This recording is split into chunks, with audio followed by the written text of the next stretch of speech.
Welcome back to the second hour of the Power Breakfast Show. My name is Wahiga Mwaura. We are live on Citizen TV, and together with my panel, we are going through what's the latest in today's newspapers. Let's move on to the next story, which is journalist in custody over Jubilee. Standard page 6, Nation page 2. Let's look at the Nation one, because he is a Daily Nation Sunday, I believe, editor. And so they have two stories on page 2. The first one is NMG writer arrested as Group 6 clarification. I'll just read the first line. Police yesterday evening said they were holding Nation reporter Walter Menya for allegedly soliciting a bribe to write a damaging story. The statement said he had been severely demanding money, or severally demanding money to kill the alleged story. The police did not say from whom he had been demanding the money from. That's one article. Another, which I think is an opinion piece, is by Bernard Mwinzi, an editor with The Nation. And he says something fishy about arrest of Nation writer. You can see that on your screen.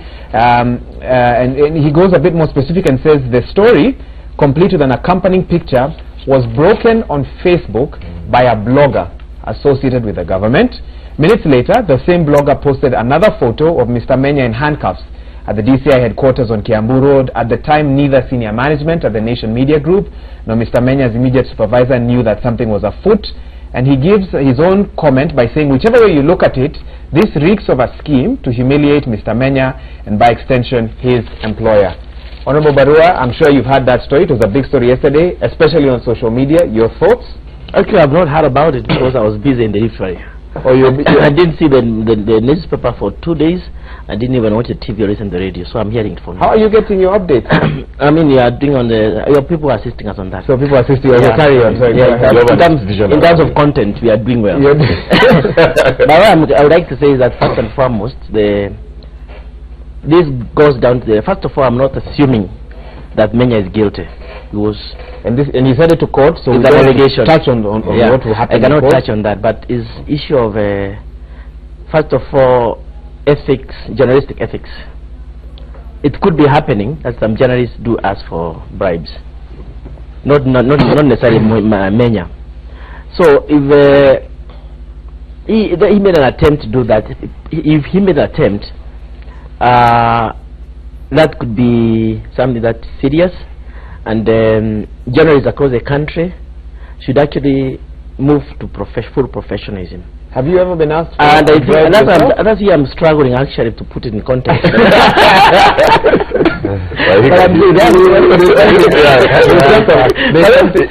see, I'm struggling a bit. Let me allow Honorable Hassan to help you. Dedicate with his work. It's dedicate, yeah. But the issue here is, who is Menya? He's an editor, isn't it? Who would be there willing to spoil his name, and why? That's the question. What's the motive? What's the motive of that? Because there's a claim that people want to defame him, spoil his name. And why should somebody try to defame somebody like Jogo Barua? In fact, the standard, and I'll allow Honorable Hassan to respond to this. The standard, let me see here. This is on page 6. That there's a let me see here. Menya sent a message to one of his colleagues saying that he had been arrested over the story, mentioning civil servants actively involved in Friends of Jubilee Foundation. So what we are getting is a lot of different reports, but not quite clear on which report is the truth and which one are allegations. What are your thoughts, bearing in mind this is a story that was broken by a blogger, and Nation Media saying their management were not aware of it. In fact, they saw it on social media. Well, I really don't know the background of the story, but the thing that I want to say here is that I was rather shocked as a person to see a senior journalist in shackles and displayed as a criminal. So I think in that sense, that is the first thing that I noted when I saw this story breaking. And therefore, if whatever case he is facing, I think he should have been detained in a more dignified way, and he should be allowed to defend himself in a court of law. But I would leave the rest of that to the case going on, because it is in a court of law. I would like to say that in fact also this highlights the problem that the journalists face in Kenya. I think there's a problem of corruption. There's a problem of unprofessionalism. But I know Walter Menya through his writing, and he's really a very good journalist as far as I'm concerned. He's one of our top writers and top analysts, and I hope therefore this case goes fairly, and in fact if he was if he's found guilty, then that's his problem, but I hope that he gets a fair trial as well. Exactly. Deputy Governor, let me bring you in on this with another angle. A recent report by Human Rights Watch showed that Kenyan journalists are increasingly under pressure to toe some sort of line when it comes to political reporting. Some would say that this case that we are seeing, of course we don't have all the facts, but what would you say to those who are from the school of thought that cases like this are bound to occur as we get closer and closer to the elections? I don't think it's about the elections, because it's something that's consistently been happening in the last 5 years.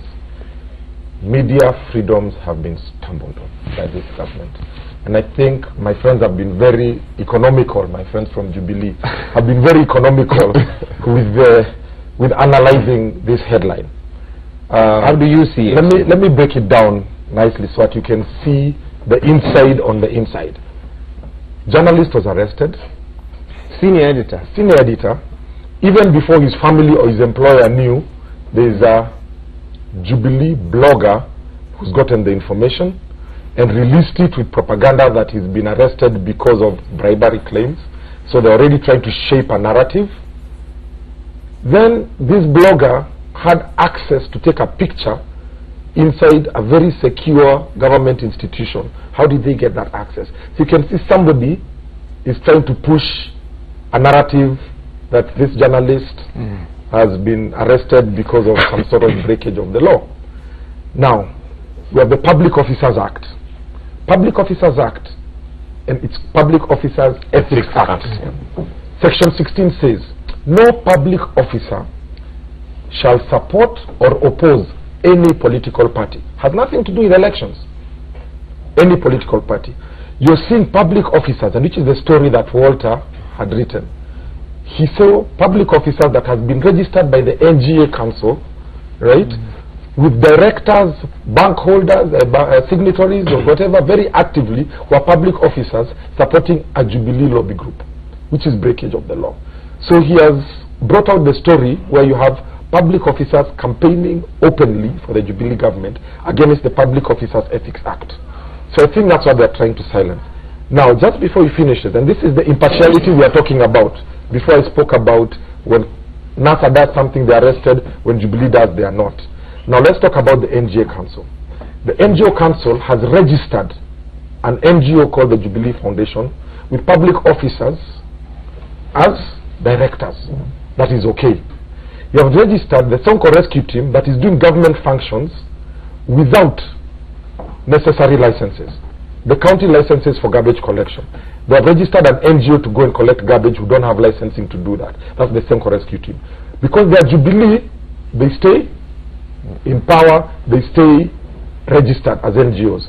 On the NASA side, you have the Evans Kidero Foundation. They deregistered it.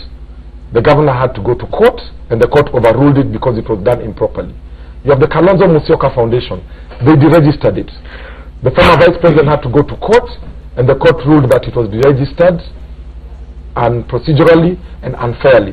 So this is what we are saying. You have one government that should serve all Kenyans. Not when one Kenyan is looked bad upon and one Kenyan is given favoritism. And that is what we are seeing. Let me this story here. Thank you. I just wanted to come in where the Deputy Governor talks about press freedom. And I speak here as a former journalist and as a legislator. This country has the best freedom that any journalist can get. In fact, in the last 5 years that I have been, 6 years that I have been a legislator, we have expanded the space for journalism and for reporting to the extent that I think there is absolutely nothing that the media cannot cover, including defamation, libel, things that would be not accepted in many developed countries where there are a lot of democracy. So we enjoy a press freedom that we have never enjoyed in the last 50 years. And I can say, you can ask, you can look at any country that is going through an election, including some of the developed countries. They have restrictions on reporting. They have restrictions on reporting security matters and defense. There's a D notice. in Britain, where you cannot report on matters of defense and even terrorism to a certain extent. Those things are kept under wrap. Here, media reports casualties that our armed forces face in their fight against terrorism in neighboring countries and on our border countries without any restriction. And you can talk about the lives and activities and behaviors of our leadership without any fear of detention or fine. Therefore, I think it is ridiculous to say that, in fact, in the last 5 years, we've been seeing a shrinking of the media space. In fact, so do you can I just support my claims? And in the case then me, we're talking about yes. And let me just support my claims. Let him finish. Let him finish. Go ahead. This particular case, in whichever way it has happened, doesn't have any indication that it has anything to do with Jubilee at all, as a party or as a government. It is an individual journalist who has been arrested for a particular case. He's going to court. He would have the means to defend himself at a court of law, and I'm sure the law will take its course. Let me just very briefly, it has nothing to do with Jubilee. The paper says the story, complete with an accompanying picture, was broken on Facebook by a blogger associated with the government. Jubilee is the government. But there is no indication who that blogger is. It's just a claim. Okay. Yes. Number two, Mheshimiwa Hassan has said about press freedom. This is what it says here. For the past 5 years, there has been a silent but spirited campaign to paint Kenya's independent media as the enemy of the people. A 2015 report by Freedom House lamented Kenya's worsening media environment, pointing out that political pressure coupled with threats and intimidation have encouraged self-censorship on sensitive topics such as security operations and major political events. Last but not least, Mr. Victor Bwire of the Media Council of Kenya raised concerns regarding the safety of Kenyan media professionals. Media independence and content distribution have been affected in Kenya because of harassment.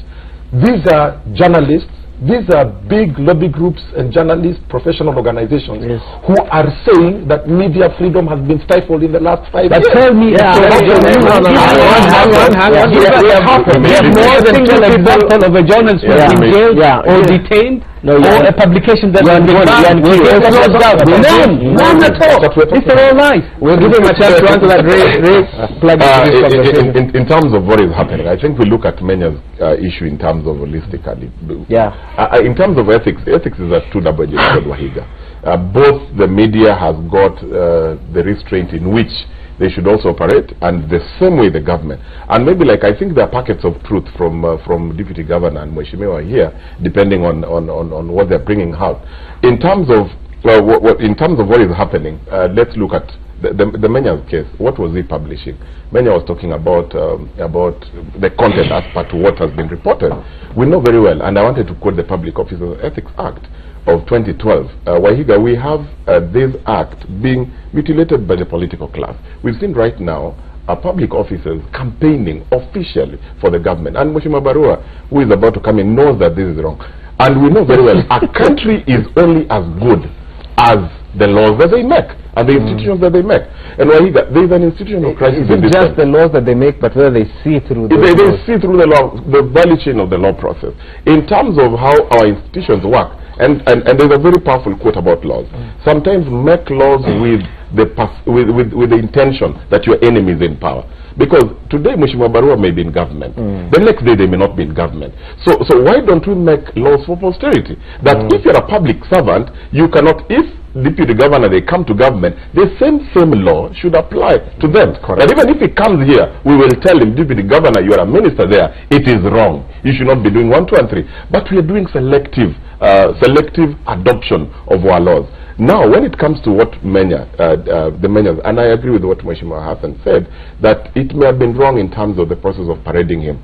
But if at all that happened, then we should also expect the law taking its course, because we have Kenyans doing other professions who can be arrested, and they follow the due process of the law. And simply because he's a media person, maybe we have now this being put up there. So I'm really waiting for the end process to justify what what was wrong from the beginning. That if the government did this and Menya is right, then it is also now, it will now validate some of our fears. But if we have that, because my colleagues here right now, Wahiga, they have a lot of money. And the rich guys, they have a lot of money in the campaign process. Yeah. Are you sure? Yeah, I'm very sure. In fact, one of the other things we'll be looking at is candidates this money can trickle into the media. So we want to look at the ethics. You know what? We want to get your feedback at home. You're watching us live, the Power Breakfast Show on Citizen TV. SMS us 22422. What are your thoughts on some of the stories that we have here today? You can also talk to us on social media. At Citizen TV Kenya is our Twitter handle, and on Facebook as well. Honorable Barua, you really wanted to come in as comment because I think I like the way he is analyzing these issues. My first interaction with him. But 3 issues. First is that Menya has been arrested. Big story. Imagine if Raila had been arrested. What is the correlation? I'm saying about the arrest now. Okay. Arrest makes somebody topic of debate. Okay. We are debating Menya because of his situation now. He has been arrested for an allegation. So if we arrest Raila also for this allegation, now that will be the talk of the town, talk of the country, and things would change. So I want to emphasize and say that one is political. The other thing is, my friend... Which one is political? That bearing for arrest. The one of Raila. No, we are talking about arrest. And arrest is arrest. So the other thing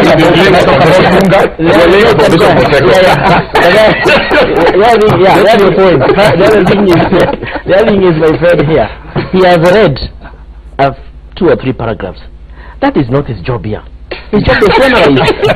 You want to see intellectual input in this thing, not about of reading. No, this is not a journal. This is not a peer-reviewed journal. Finally, I was immediately here, but when she was sitting where he is sitting last week. Yes. And he talked about his exchange, her exchange with the president. And when he say the Jubilee is intolerant, Mary Odhiambo, my friend, said something about the president, which was negative. And what the president did is to send her a card, saying that I still love you, Mary, as you, my friend. So I think this is a very, very humble government. So nobody can make a deputy governor is not sincere by saying the law is applied selectively. In fact, the biggest beneficiary of impunity is the other side, because we don't be seen as we don't be seen as being vindictive. I've exhausted my examples.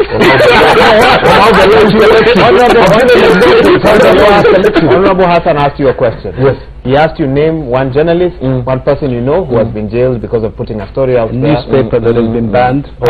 We had some bloggers. I can't remember his name, but there's a blogger who was arrested over the same. And today, that's Walter argument. Where's Walter Menya? Media. Where is he right now? No, give us a name. Walter Menya. No, not mention a single incident that has infringed on the freedom of press in our country, other than quoting me some right-wing but I just have Walter Menya. But for one, actually I was really worried when the deputy governor was quoting. But the only credible organization that actually quoted Media Council of Kenya, which definitely is not for fact, is actually a similar. Yeah, but what I'm saying is that for us to actually buy this narrative that media space is shrinking, and that the government is clamping down on press freedom. I want to know from the deputy governor, any journalist who's been jailed in this country because of his reporting, any newspaper that has been stopped from publishing, a radio station that has been taken off the air, or a television station whose programs have been pulled off the air. None whatsoever. What they're talking about in defense of Deputy Governor Mweke, the editor here talks about silent intimidation. But what have we seen? That is a perception. That is a narrative that he does not give us any examples of the threats that face our media. What I am saying is that media freedom beyond. You're going way into the details, and I might not have all those details. But you read in detail. Can I finish? Yeah, you finish. The Media Council of Kenya has come and they have said that press freedom has been stifled. This is the authority of media in this country. Okay? If you want me to get you the details, I can contact Mr. Bwire of the Media Council. And just like the other day, you do not hold on any a example. Hold on a second. Just the other day when you challenged me and I came here with a file that scared you, next Monday I can come with a file. When I came with a file of evidence, next Monday I come with a file of evidence. All the journalists. What you we can talk about. What you have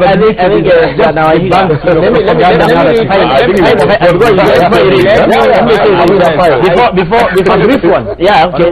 Yeah. Go ahead.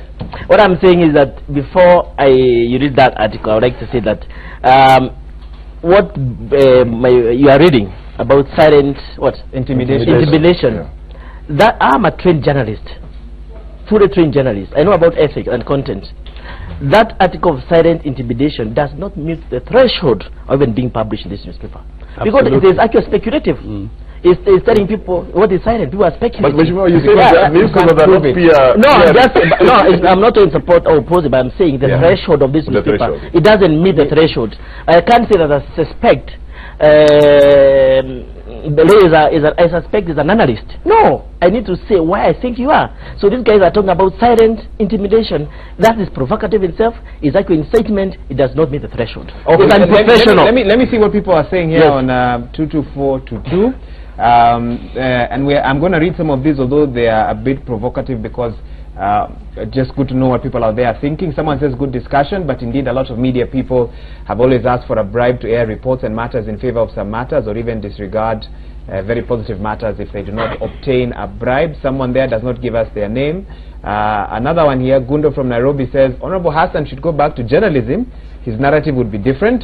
And I'll give you a chance to respond. Our cancer is politicians serving the powers that be without care for posterity. So he's challenging you with a media background and saying that I don't know where he's coming from in regards to that, but I don't know if you want to respond to what he's saying, or we leave it. No, but what I've just been saying is that I was a journalist at a time when we had one TV station, one radio station, and 2 newspapers, which were shackled by repressive laws. And we campaigned. I was part of the democratic process for change in our country, for multi-party democracy.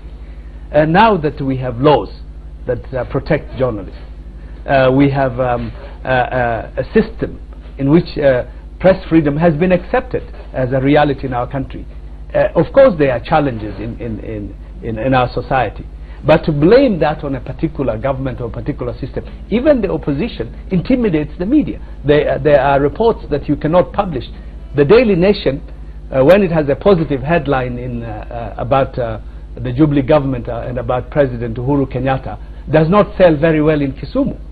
The same thing if the Standard has a positive story about the opposition, it does not sell very well in Nyeri or places like that. So we have we have our political diversity, we have our political divide. But to say that we face a media challenge is a lie. This particular report on Menya does not give us examples. What he has quoted is a general analysis of a foreign organization in the United States that has a bias towards Africa. It doesn't think Africans are ready for democracy. Africans are changing. These are the same guys who called Obama a junior senator. We are going to take a break now to soothe the temperatures in studio.